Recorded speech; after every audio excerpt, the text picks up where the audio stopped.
మరి పవర్లోకి వచ్చిన 30 నెలలకే ముంగటున్న ముప్పు పసిగట్టిండో లేకుంటే షేపిచ్చుకున్న సర్వేలు చెప్పిన షేదు నిజాలో గాని సీఎం సారుకు ఓటమి బుగులు ఒక్క తీరుగానే పట్టుకుందని చెప్పుకొస్తుర్రు పొలిటికల్ నిపుణులు. ఏదో ఎట్టికి చెప్పాలి కాబట్టి చెప్పుడు కాదు, మళ్ళా కుద్దు రేవంత్ రెడ్డి మాట్లాడిన మాటలల్లా మతలబే అది అనుకుంటా సోషల్ మీడియాలో కూడా బాగా జాప్తా బయటలతో సహా కట్ చేసి పెడుతుర్రు.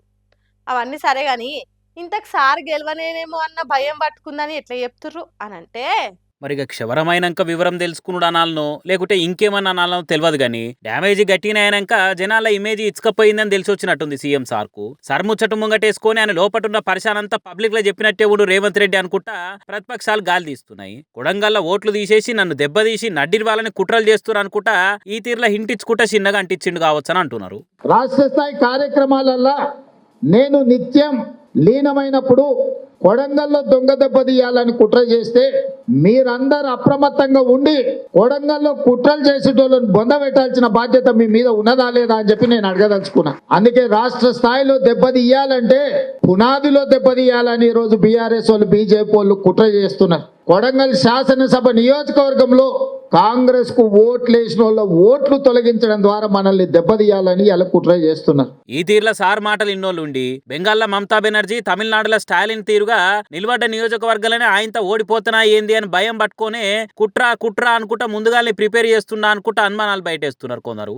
ఇంకా 22% సార్ ఓడవనే లేదు, ఇది నా గెలుపు మీద గట్టిగానే ఎఫెక్ట్ చూపిస్తుందని పక్కా లెక్కలతో పరిశాన్ అంతా బయటేసిండు. ఎటమటమైనాక వెనక సీరుని ఎత్తుకొట్టుకునే కంటే ముందు జాగ్రత్తతోని ముంగడబడదామని ఒక్క కాంగ్రెస్ ఓటు కూడా పోవద్దు అనుకుంటా కాంగ్రెస్ బ్లాక్ లెవెల్ ఏజెంట్లతోటి మీటింగ్ పెట్టింది అనుకుంటా కామెంట్లు వేస్తారు కార్పాటోళ్ళు. ఆయనతో రేపు సొంత సీట్లనే ఓడిపోతే ఇజ్జత్ ఇంకుడు గుంత పాలవుతుంది, నవేటోళ్ళ ముంగట బోర్ల పడ్డటై పక్క పార్టీల ముంగట పరువు పోతుందని సీఎం సార్ కు అగులు బుగులు అవుతున్నది. సొంత కొడంగల్ సీట్లనే ఓడిపోయే పరిస్థితులు ఉంటే అధికారం అటిటయ్యే డేంజర్ ఉంటుందన్న పికర్లుండని ప్రతిపక్షాలు పంచలేస్తున్నాయిగా. అయితే ఇప్పటికే కొడంగల్లో 36,000 నకిలీ ఓటర్లను దొరకబట్టినాం అనుకుంటా ఈసీకి ఫిర్యాదు చేసింది బీఆర్ఎస్. కర్ణాటకకెళ్ళి ఎక్కువ నకిలీ ఓట్లు నమోదైనట్టు తేల్చినాం అనుకుంటా చెప్పుకొస్తారు కార్పార్టీలు. పోయిన అసెంబ్లీ ఎన్నికల రేవంత్ రెడ్డి 32,000 ఓట్ల మెజార్టీతోని కొడంగల్ గెలిచిన సంగతి తెలిసిందే.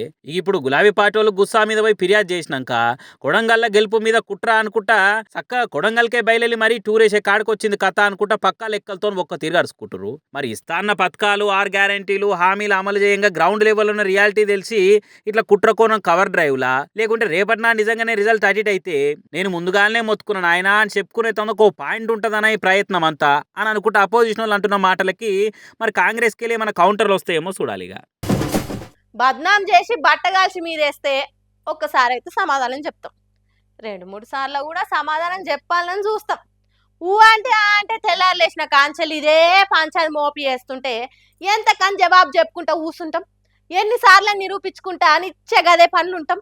బురదల కుస్తీలు ఎందుకని నేనే ఊకుంటున్నిగా అనుకుంటా గట్టిగానే ఫైర్ అయ్యిండు కేటీఆర్. మరి ఇంతకీ ఎవరిని గంత మాట అన్నాడు అని అంటే అర్థమయ్యే ఉంటదిగా, సగం సగం ఎందుకు మొత్తం ముచ్చట చూడురిగా.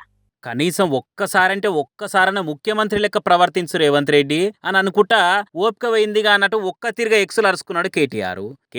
కేటీఆర్ చేయంగానే పేపర్ లీక్ అయినాయి అనుకొచ్చిన రేవంత్ రెడ్డి మాటల మీద జోరు మీద ఫైర్ అయ్యిందిగా. పేపర్ లీక్ అసలు సెన్సిటివ్ ముచ్చట్ల కూడా ఫేక్ న్యూస్ ప్రసారం చేసుడు నీ పదవికే అవమానము. అసలు గ్లోబరీనాతోని బీఆర్ఎస్ కు గానీ నా కుటుంబానికి గానీ నాకు గానీ ఎటువంటి సంబంధం లేదు. ఇట్లా ఆధారాలు లేకుండా అడ్డగోలుగా నోటుకొచ్చిందలా మాట్లాడినందుకు తొందరలోనే నీకు లీగల్ నోటీసులు పంపిస్తా, క్షమాపణ చెప్పకుంటే ఖచ్చితంగా చట్టపరంగా చర్యలు ఎదుర్కోవాల్సి ఉంటే చూసుకో ఖబర్దార్ వార్నింగ్ ఇచ్చింది. ఇట్లా అయినా నీ అర్థం లేని ఆరోపణల మీద ఇప్పటికే చాలాసార్లు స్పందించలే నేను. అట్లని ఊకుంటే నువ్వు చెప్పిన కరెక్టే, నువ్వు వేస్తున్న బదనాలని నిజమే అని ఒప్పుకున్నట్టు కాదు. బురదల కుస్తీ వరుడు నాకు ఇష్టం లేక సైలెంట్గా ఉంటా అని కరకుగానే కామెంట్ చేసుకుంటా ఎక్స్లో రాసుకొచ్చింది. ఇట్లా ఇప్పటికే ఏడ సభ పెట్టినా ఎంత చిన్న మీటింగ్ పెట్టినా కార్యకర్తల సమావేశాలు అయినా గానీ కాంగ్రెస్ సర్కార్ను రేవంత్ రెడ్డి తీరును షీరి చింతగట్టుడు ఒక్కటే ఎజెండా అన్నట్టుగా జోరు మీద బ్రేకులు లేకుండా దూసుకుపోతున్నారు కార్ పార్టీ లీడర్లు. కాంగ్రెస్ వాళ్ళు ఎలక్షన్ల ముంగట ప్రసారాలప్పుడు చెప్పిన మాటలు పాత బయట్లు వీడియోలు తీసి ప్రూఫులతో సహా పుట్టడి మాటలతో నిచ్చి పడేస్తున్నారు. ఇక బయట బాజాప్తా తరుచుకుంటుంది చాలన్నట్టు ఇగో ఇట్లా సోషల్ మీడియాలో కూడా సొట్లు పెడుతుంటా క్షమాపణలు చెప్పకుంటే నీ పని చెప్తామని కూడా వరుస పెట్టి వార్నింగ్లు ఇస్తున్నారు. కానీ ఏ మాట కామాటే ఇప్పుడిప్పుడే ఈ తీర్లు ఉంటే ఇంకా 2 ఏళ్ళు ఉన్నాయి ఎలక్షన్లకు. ఇంకా ఆ టైం వరకు బీఆర్ఎస్ కాంగ్రెస్ నడమ పచ్చగడ్డిని మంచినీళ్ళ తడిపేసినా కూడా ఎచ్చగై బగ్గుమనే తీరు మంటలేస్తాయి కావచ్చు.